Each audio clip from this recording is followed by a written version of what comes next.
Hey everybody, Mark from Northeast Bass Fishing. I can talk. How you doing? This is the second day from last week when my buddy Kris and I were fishing. Actually, at this point, it might be the week before. And we went to a local lake, and we were fishing this bridge. And right away, I think on a Ned, Kris hooks up with a really nice smallie. I think this is probably the best smallie we caught of the day. But right under that bridge, we were just chucking baits around, and under this bridge at this particular lake, it's pretty snaggy. You do lose some baits, but there always seems like there's some fish there, whether they're smallies or largies or crappie or perch or whatever. But so we got off to a good start, and as you'll see this day, we're kind of dodging storms, much like day one of the week we went out. So that was the first fish on on that covered bridge. And sometimes, you kind of miss the hook set because we're kind of going in circles around the bridge. And that was a crappie I caught. I think that's on the Somatis baits, the hollow tip worm, the HTW. And that was what I was throwing in the beginning because I had that on, so I was throwing that around. It's a great Ned rig Ned bait if you've never tried it. And I'm not going to probably remember what all these fish were until I actually see them. I think this was a largemouth because I don't remember catching any smallies on the bridge when we first got there. I might have. So I think this was a decent largie on that hollow tip worm. Pulling pretty good. And at this point, the rain hasn't come yet. So far we're dry. Yeah, there's a largie. And that's just on that hollow tip worm. It's one of my Enigma rods, C-Force reels. Probably 8-pound fluoro. Nice largie right there.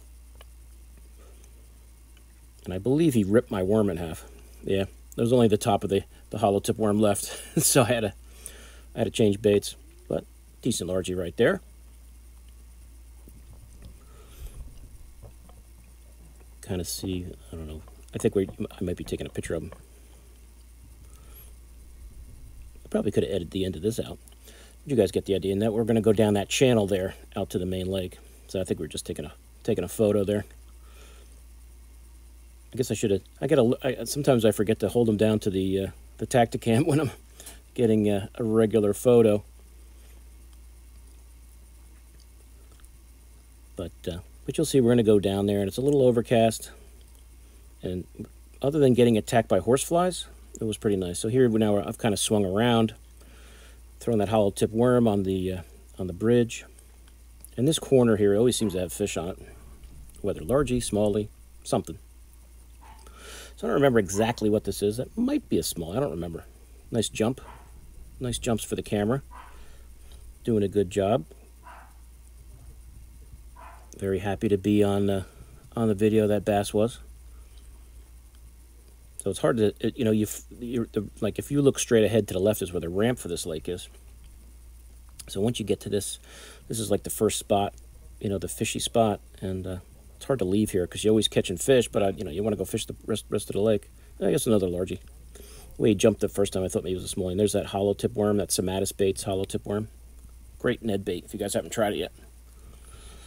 So we're doing pretty good here, other than, I've obviously edited out the hang-ups and losing the Ned heads and stuff because it is gnarly. There's a lot of rock and stuff under that bridge. And so, we did lose a few baits. I don't remember what this is. Yeah, another little largie it looks like. That's on a fluke. That's just a chartreuse Zoom super fluke. I usually use a 4/0 EWG red hook. Yeah, it's just one of my spinning setups. Figured I'd try the fluke there, and I got one. So we were throwing Neds there and flukes and things like that. Chatterbaits, everything. We're just kind of throwing. I haven't really. The next time I go there, I actually want to throw a crankbait through there. I have not done that yet. There always seems like there's fish around, but bridges are always good. There's a little bit of current there, so there's always fish on that spot. So we spent the first 40 half hour to an hour there, kind of messing around catching some fish. And here, that's my jig I'm pulling in because Kris has a nice largie on a chatterbait. So I pulled the camera and turned it around. He just chucked it up under those trees, and that was a nice largie. And obviously, you know, it's you know, late June here. The fish are still a little post-spawn, so they're a little skinny, but still a nice largie on the chatterbait. And that's the view from my camera. And then Kris just sent me the view. This is the view of that same fish from his Tacticam that he had set up. So you see, you know, there's a nice skip under that brush pile there, and boom, here he comes. So that's that largie from his camera there. Now we're moving into the main part of the lake, and this is a big shallow flat. You know, some weeds. And I'm just throwing a buzzbait. That's a double buzzer. I think a Strike King double buzzer. And a hook up. And I think this might be a gator, if I remember right. But the place looks perfect. I mean, that spot in the lake just looks, I mean, the whole lake really, because it's not a deep lake. That area looks like perfect for topwater stuff. Especially when it's prefrontal like that. But the gators are there too, so you got to deal with some gators. And so that's the first gator we caught of the day, hitting the buzzbait. I think there was a few more. So I guess I don't give them enough love and show them to the camera. I'll try to do a better job with the pickerel next time. But you're always hoping it's a bass. And this shot here, if I remember right, unfortunately, I thought I had this actual hookup. The fish jumped right out of the water and nailed the buzzbait. But I could have sworn when I first watched the footage I actually had the bass jumping out of the water and hitting it, but I guess not. And this was my best fish of the day. I think if if the fish was eating and full, he'd probably be over 4 pounds. I think he was like 368 because I weighed him. This was a nice largie. He really nailed that buzzbait. And at this point, you know, we get back there. I'm thinking, oh, this spot's going to be great. So you can see a nice largie there. I think he was 368. I decided to put him on the scale. So he was a nice chunker. But the bite was great. He like jumped right out of the water and only got the end of the bait. But luckily, I always throw a trailer hook, you know, on my buzz baits, and he got the trailer. He only had the trailer hook, and it was right through his snout, so he didn't get away. Because I didn't even know I had a fish on there, because he ran right at. I thought I missed it, and he swam right at the boat. So we're continuing down the shoreline, throwing the buzz bait. This is before the rain comes, and just going down this shoreline, weed line here, throwing the buzz bait around. Hook up again. I think this is a smaller bass. That big largie you just saw was the best best fish I caught all day. But the little largies were hitting hit the buzz bait too. So a little 12-inch largie there, maybe 13 on a good day. But like I said, that's that white Strike King double buzzer. I love the double buzzer. That's like my favorite buzz bait to throw. I always have that tied on when it's topwater time. I believe that's my Abu Garcia. Just looking at it, I think that's my Vendetta rod. Not sure what the reel is. I think it's probably, it might be one of those new lose reels I got, because I did replace some of the ones I lost with some lose reels that were on sale. And as you can see now, the rain has started. So after that fish catch, we went probably an hour, and it was a big lull. And so we're just kind of moving out of this big flat area. And the rain's coming down. And I think this is a chatterbait fish, if I'm not mistaken. It hits like right by the boat. But yep, yeah, we're just working out, you know, throwing buzz baits, throwing chatterbaits around. And this was a decent bass who hit the jackhammer. See, I got my raincoat on. This was pretty much the rest of the day dodging these storms, but decent largie there. It's a chartreuse and white skirt, chartreuse trailer on that, grub trailer. So decent largie. And usually, you know, if it starts to rain too hard, I don't really like to have the camera out.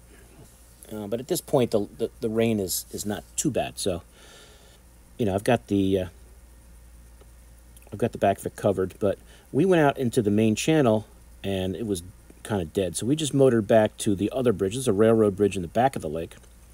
And this bridge was absolutely loaded with crappie. Loaded with crappie. Now, anybody who's ever been to this lake, you probably know this. With all that graffiti on there, you probably recognize that spot. And this is kind of before the real bad rain comes. So we're just kind of going up and down. And unfortunately, we're kind of going in circles. So the camera isn't always showing all the fish catches. But I started throwing that hover rig with that Max Scent flatworm on it. And it was just fish. Now, you don't even see all the ones Kris is catching, because he's catching them on Neds and other things too. And it's just crappie after crappie after crappie. And then you'll see a couple bass are mixed in here, but it's mostly crappie. It's probably 80% crappie, 20% largies. I don't even know if we got any smallies. As the video goes through here, if I see a smallie, that'll be... I thought I caught a little smallie back here, but I don't remember for sure. But some of the video I did the rest of the day was kind of sketchy, because I had the camera on and off because of the rain. Because it was... When you see the other angle, you'll see the storm that was coming. So you can see that flatworm on that hover rig, that core tackle hover rig. And I was just chucking it under the bridge there. And this bridge, it's pretty clean. You didn't really hang up too bad. But a lot of crappie. Just crappie. I mean, we lost track of how many we were catching. And you, like I said, on this video, you're seeing the view from my camera. You don't even see all the ones Kris is catching. Because it's just like, if we would cast more than once and not catch one, it was kind of a surprise. You know, we were like, something's going wrong here.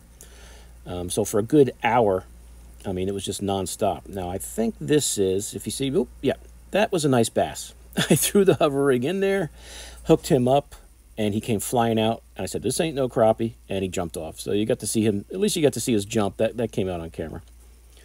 So we're kind of going up and down this small railroad bridge area. The current's running through there.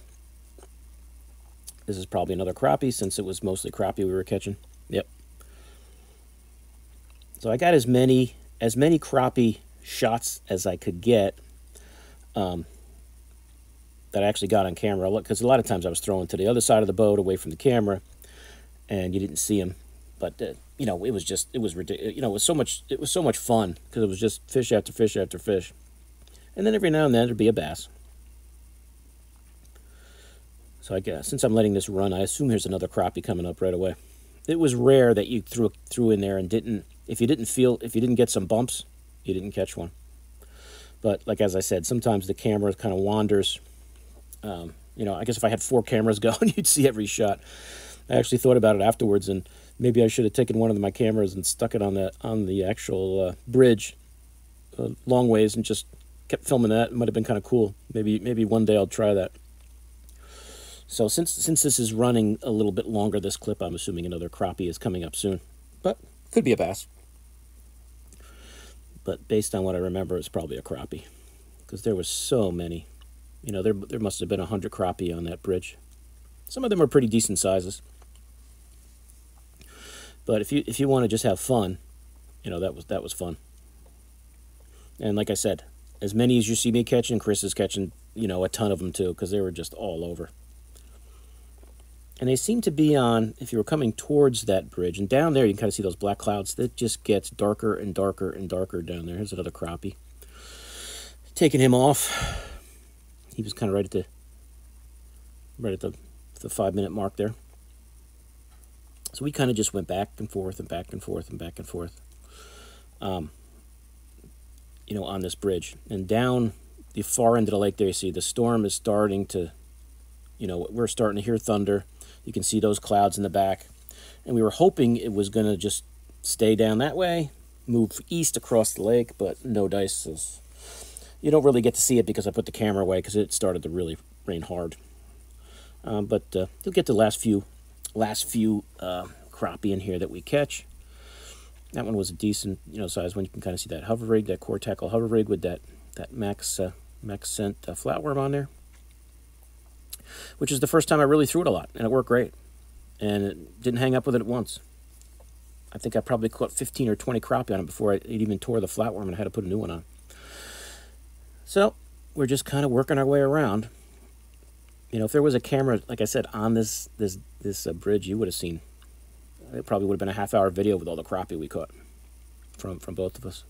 Now we've gone through to the other side, and it wasn't as productive for whatever reason. Now, at this point, that might be a little bass. Yeah, it's a little bass right there. At this point, we've caught so many fish that we've probably probably given them a lot of them a sore mouth, so they're probably saying, "All right, we've had enough." And the thunder's starting to rumble. And part of me didn't want to get too far away from this railroad bridge, because it would be, if it got lightning or bad, we could hide under it at least, which we wound up doing for a few minutes. But you can see the sprinkles are starting. I probably got my rain. I think I've got the rain gear. I even put my bibs on because you could tell it was coming. So that was the last part that I recorded. Hope you guys enjoyed this, and I will see you soon on YouTube. Mark out.